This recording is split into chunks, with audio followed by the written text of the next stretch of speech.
Good morning, students. This is Ritu Bhatia. Once again, I am there with the remaining part of the chapter which we have previously begun, named as the Dusk. Till now, you have come to know about the main character Norman Gottsby, who was sitting in the park and was enjoying the view of the people and the dim light during the dusk hour. Suddenly, he meets over there an elderly gentleman, and a strange man. Elderly gentleman, without speaking anything to him, just leaves the park, whereas the strange gentleman, without uh, being familiar to Norman Gottsby, starts discussing about what all he had faced that very day. So, continuing with the same story, let's begin the chapter. There is a nice predicament for a fellow who hasn't any friends or connections in London. So, by this line, we come to know that this man and Norman Gottsby are in London. And he says that this is a nice predicament. Predicament is lesson. A good lesson for a fellow who hasn't any friends and connections, means nobody is familiar to him. Of course, I can wire my people for the address, but they won't have got my letter till now. Meantime, I am without any money, came out with about a shilling on me, which went in buying the soap and getting the drink. And here I am wandering about with 2 pence in my pocket and nowhere to go for the night. Now, we say that after telling the whole story to Norman Gottsby, the strange man said that it is a nice, really a good lesson for a strange man in a strange country where he doesn't have any friends or any people familiar to him. He says that of course he can get the address of the new hotel from his people. Why? Because you remember that he has mailed it before lodging into the hotel. But the problem was that they won't have got the letter till tomorrow. Means everything had happened today, that very day. So he has to wait for the night. He has to wait for the night to get over till morning. Then only he will be getting the address which he has mailed to his people. Meantime, but the problem is where to spend the night.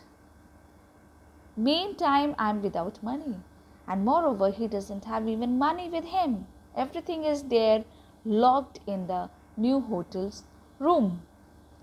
He came out about a shilling, means a very little money. It's a currency. Shilling is a currency.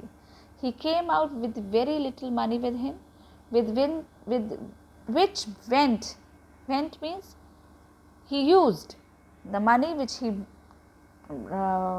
brought out with him. He used that money in buying a soap and getting a drink.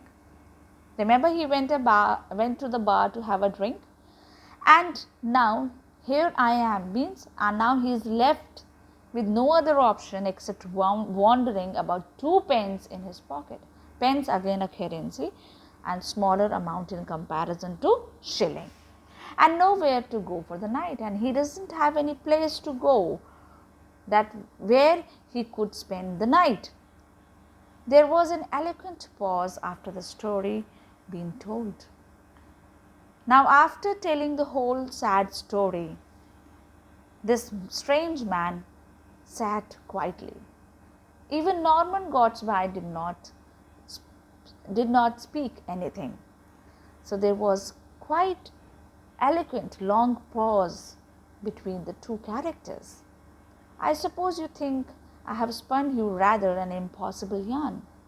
But after, but when the strange man realized that Norman Godsby is not responding to what he had just said, he again spoke up himself. He said that I think what the strange man thought, he's trying to put an assumption that he's speaking to Norman Godsby and saying that I think that he has put him in a fix, because the story, whatever he has told according to the strange man, it is something very impossible that may ever occur in anybody's life, but it has actually occurred in his life. With a suggestion of resentment in his voice. Not at all impossible, said Norman Godsby judicially, but something very strange came from Norman Godsby as a part of answer. He said, no, whatever you said, it cannot be impossible. Because why? Because Norman Godsby now shares his own experience in which he himself found in the same situation. I remember doing exactly the same once in a foreign capital, and on that occasion there was two of us. So now here we see that Norman Godsby somewhere accepts that such strange situation can occur with somebody, and that somebody can be this strange man, because he himself has faced such a same situation. But the only difference is that here strange man is alone to face this situation, whereas he was along with his another friend on a foreign land, which made it more remarkable. Luckily, we remembered the hotel was on a sort of canal, and when we struck the canal, we were able to find our way back to the hotel. And one thing more, that they were lucky to remember that the new hotel in which they have occupied a room was somewhere near to a canal, and so they started searching for the hotels which were near to canal. And when they were able to get closer to that canal, they easily remembered their way, their hotel name and everything. The youth brightened at the reminiscence. In a foreign city, I wouldn't mind so much, he said. One could go to one's counsel and get the requisite help from him. Here, in one's own land, one is far more derelict if one gets into a fix, unless I can find some decent chap to swallow my story and lend me some money. I seem likely to spend the night on the embankment. I am glad anyhow that you don't think the story outrageously improbable. Now, no doubt, when Norman Godsby showed that he somewhere believes his strange story, the strange man is happy to hear this. But he says that as he doesn't have any money with him, so he is left with no other option except spending his night on the pavement. He threw a good deal of warmth into the last remark, as though perhaps to indicate his hope that Godsby did not fall short of the requisite decency. Of course, said Godsby slowly, the weak point of your story is that you can't produce the soap. Now, here we see that Norman Godsby is trying to be clever, and he's trying to somewhere judge that this man is not trying to cheat him. So he's just saying that your story is not at all strange, but the problem is this, that you are not able to present the one and only proof of your story, that is the cake of soap. Suddenly, as soon as this strange man heard this, he starts searching his pockets up and down of his overcoat, and then he jumped up to his feet. He even stood up to find it. And when he was not able to find it, he muttered, he spoke out angrily that I must have lost it. To lose a hotel and a cake of soap in one afternoon suggests a willful carelessness, said Godspy. Now, after hearing this, that he doesn't even have that cake of soap to prove that his story is real, then Norman Godspy said that you are a very careless man, that you forgot the name of the hotel you occupied, and you don't even have the one and the only proof of your story. This shows that you are a very careless man. But the young man scarcely waited to hear the end of the remark. But here the young man did not stood there even for a second to hear what Norman Godspy was about to say further. He flitted away down the path, his head held high, with an air of somewhat jaded jauntiness. Now this man was not at all ready to hear the advice or the remarks of Norman Godspy, and as he thought that now there was no scope of help from Norman Godspy, he started moving out from there with a quick steps. It was a pity, mused Godspy, the going out to get. Okay, no doubt here Norman Godspy somewhere felt relaxed that he has been saved from being cheated, but he felt really pity for that man who was trying to put a story to take out money from Norman Godspy, but was not capable enough. One's own soap was one conviction touch in the whole story.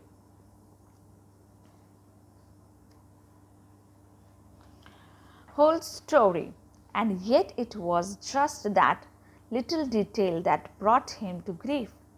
If he had the brilliant forethought to provide himself with a cake of soap wrapped and sealed with the solicitude of a chemist's counter, he would have been a genius in a particular line. Genius certainly consists of an infinite capacity of taking precautions. Now here we see that somewhere Norman Godspy feels that he is really a genius by judging that strange man as to be a cheater, because he says that the strange man whose profession was to cheat people and take out money from their pocket, okay, was actually not the genius in his profession. If he would have been, then he would have been surely carrying a cake of soap wrapped, sealed in the chemist's envelope, so that if anybody asked him to show that proof, he could easily show it. With that reflection, Norman Godspy rose to go. As he did so, an exclamation of concern escaped him. Now, after getting relaxed that today he was saved from being cheated, Norman Godspy thought of returning back to his own home. So he stood up, but suddenly there was something which was pulling his attraction. What was that? Lying on the ground by the side of the bench was a small oval packet wrapped and sealed with the solicitude of chemist's counter. When Norman Godspy bent down to see that what was actually which was dragging his attention, he was shocked to see what was it. It was a cake of soap lying in the chemist's oval packet with a mark of the chemist's seal. It could be nothing else but the cake of soap. It had evidently fallen out of the youth's overcoat pocket when he flung himself down on the seat. Now, after looking at that envelope, Norman Godspy thought that it is nothing else but the cake of soap, and when that strange man had thrown himself angrily on that bench, at that very time this must have come out of his pocket and fallen down. In another moment, Godspy was scurrying along the dusk-shrouded path in the anxious quest for a youthful figure in a light overcoat. He had nearly given up the search when he caught the sight of the object of his pursuit, standing irresolutely on the border of the carriage drive, evidently uncertain whether to strike across the park or make for some bustling pavements of the King's Night Bridge. He turned round sharply with the air of defensive hostility when he found Gadsby hailing him. No doubt, now, as soon as Norman Gadsby found that soap, he felt a guilt, and he thought that I should quickly follow the steps of the strange man and try to search him. He did the same. But when he was about to return his steps when he was not able to find him, suddenly he saw him standing near the Knight's Bridge, and he waved him, calling him towards him. And this man saw him, and he happily retreated towards Norman Gadsby. The important witness of the geniuses of your story has turned up, said Gadsby, holding out the cake of soap. It must have slid out of your overcoat pocket when you sat down on the seat. I saw it on the